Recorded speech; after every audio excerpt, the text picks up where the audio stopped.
Hola, konnichiwa, ¿cómo estás, mi amigos, mi amigas? Today I'm going to show you how to make LFCs, Lord's fried chicken. So Okay. first we're going to wash it and get all of this yucky stuff. Okay, we're back and we just finished washing the chicken. We put it in a pot and we covered it with water. And now we're going to add 2 teaspoons of salt.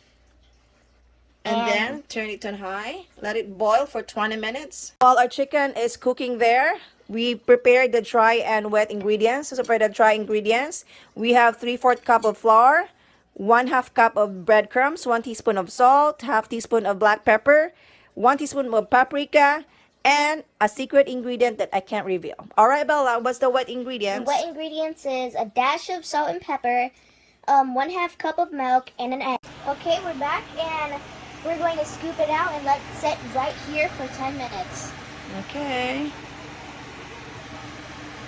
Okay, we're back and now we're going to fry it. Okay. So first we are going to cover it in this, The egg and milk mixture. the white ingredients. Okay. We're Wet gonna baby. drain wet ingredients. Okay. And then we're going to put it in here. Okay. A few moments later. Here it is, Laura's fried chicken.